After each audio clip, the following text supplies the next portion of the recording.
Today I'm in Hawkesbury. Now if you're interested in 3D printing, you've got to keep watching this one.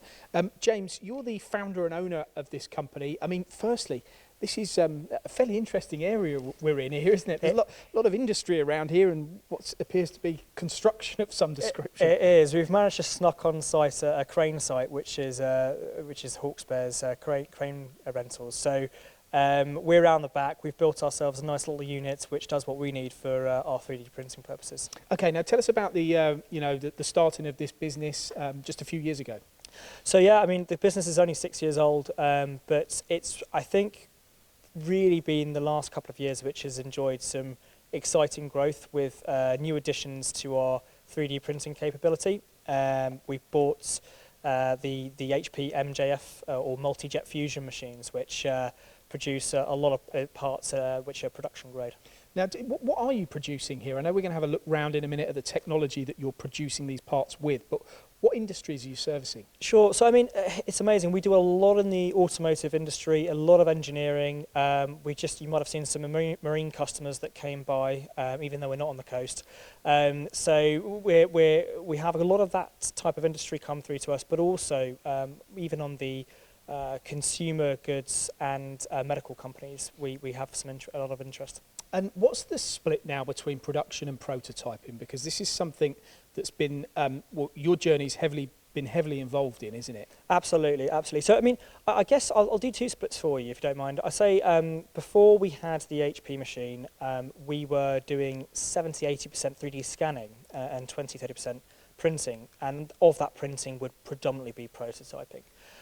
Since the purchase of the HP machine, we now do 70% 3D printing, of which 80% is production grade. So it's a massive change in our product offering and what our customers will really receive for end use. Okay, now shortly we're going to actually go into the factory and facility and look at the HP machines and all the other products associated with it.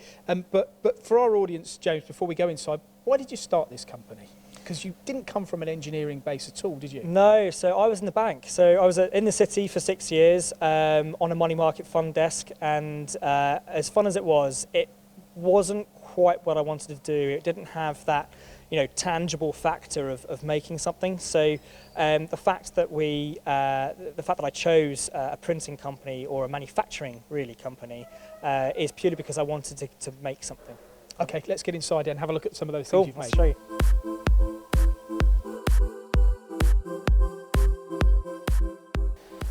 So James, how many of these HP 3D printers have you got now? So we've got the two, which I believe is the only company in the UK as a service bureau which has multi-HP machines. So we have a little bit more throughput than most people. And did you buy them both at the same time, or was it one after the other? We didn't, no. So we bought the first one in June last year, and we had quite a lot of work on, to be honest with you, and realised quite quickly that we needed a little bit more capacity. And so we bought the second one in March of this year, which have given us a huge amount of throughput compared to others. Now there's a few areas that have really advanced over the years, and I know historically looking at 3D printing, some people have always said, well, okay, we have to wait for the parts to cool, cleaning the components is always a problem. What have we got here? I mean, I know we've got build units here, but how do you overcome some of those challenges with the HP machines? So I guess for me, it's actually part of the decision-making process that led to me purchasing the HP MJF over, say, an SLS variant. It's very streamlined. So you see here we have our build units, which are put into the machine. Obviously, the print will run. You can see they're on casters. You can bring them out, and they have a dedicated separate post-processing unit, which is very easy to use and allows us to capture the excess material, bring it into a storage tank, and then when it comes to loading the new print build units, we actually have the ability to take 80% old powder and 20% new powder. So that's a very high refresh rate. So when we look at the build units here, is it a case of you put it into the machine and it will run for 12, 13, 14 hours, and then it just comes out with completed parts? When we're at full capacity, these machines don't stop. I mean, we do obviously provide daily maintenance on the machine. So after every print, we have half an hour to an hour to clean the machines, get them prepped. and then we put in the new build unit, and then it's just a continuous cycle, 7 days a week. And how did you get to grips with the technology, not being from an engineering background? I mean, the support that you were offered has obviously been a critical factor in this. It really has. So, I mean, both HP and our supplier in the UK, Matsuura, have really held our hand with this, and given us information up front on, the level of experience that you require to run the machine on a daily, weekly, monthly basis. We had a 3-day intensive training course with HP themselves. They came over from Barcelona. That gave us a really good grounding to run the machines before we really began churning out lots of parts. And with these build units here then, when they're in the machine, is it a case of, in 12 hours it's finished, regardless of the quantity or the size of the part that's in here? I guess. Where are the restrictions? Sure. So I guess that's a really beautiful part of this machine, is that if you have a full build, you are literally looking at 16 hours no matter what. It doesn't matter if you put in a whole heap of parts or just a couple of small parts, which frankly you'd never do, but it doesn't change the build time on a full build.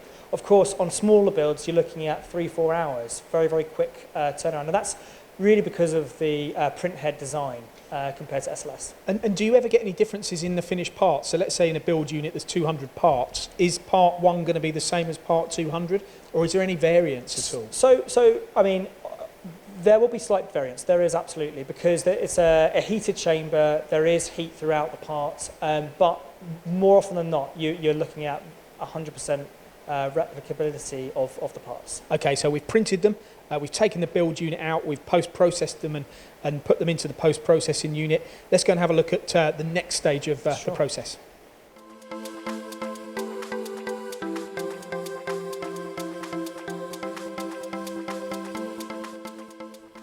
So this is really what turns you into, James, a full in-house producer, doesn't it? You can do everything, start to finish. It really is. I mean, previously to this equipment, we were manually hand blasting this stuff. So it's labour intensive. It also doesn't provide the consistency that we're hoping to achieve for a production grade part. So what we have here is the finishing solutions from DyeMansion. So we've got the PowerShot C, which does our depowdering and some element to blasting. And then we have our PowerShots S and the DM60, which does the dyeing. Okay, now previously you would have done it over on your Euroblast over there, which we saw one of your colleagues earlier. Very manually intensive task, isn't it? And as you said, takes a lot of time. So probably not difficult to justify investment in this area then, because this is what you start with. If we see here, that's what comes off of your post-processing station, isn't it? That's right. To what is finished when it comes off of the PowerShot. That's it. No, it's an unenviable task doing the manual blasting. So I think everyone was relieved when we finally took the plunge and went for the DyeMansion cleaning solution. Okay, now the dyeing factor. Talk to me about that, because that's the end of the line in some instances here. It really is. So I mean, before we did the dyeing, we could only offer our base grey colour, which is what the colour that the parts come off from the machine. Obviously, most people don't just want grey as a production part; they want a finished dyed solution. So we invested in the DyeMansion, knowing that we could provide customers, a fully fledged, full end-to-end service with production grade parts, but also in a specific colour that they'd like. And although we do mostly black, we have the capacity to dye around 14 base colours and also match to RAL. And all of this here supplied by Matsuura, hasn't it? We've touched on their support earlier, but it must give you great comfort to know that you can go for the whole solution to take you to this level from one supplier. That's absolutely right. They've been fantastic, to be honest with you, Matsuura. We didn't have to do a lot of fact-finding about how the parts might finish, because Matsuura aided us for at least 3 months with the depowdering and the dyeing. It gave us enough confidence to say, right, this is the solution we need in-house. So, it's been a big, massive help and obviously a big selling point for us. And one other area of the business, to conclude, is where you do a lot of your scanning and reverse engineering. These have all been big factors in the growth of your company, haven't they?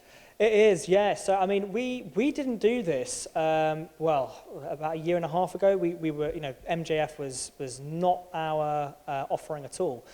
Before that, we were doing a lot of 3D scanning, reverse engineering, and then some moderation in 3D printing. So it's changed the way that we operate the business and what we can offer to our customers. And it was the right thing to do. Absolutely, yeah, very happy.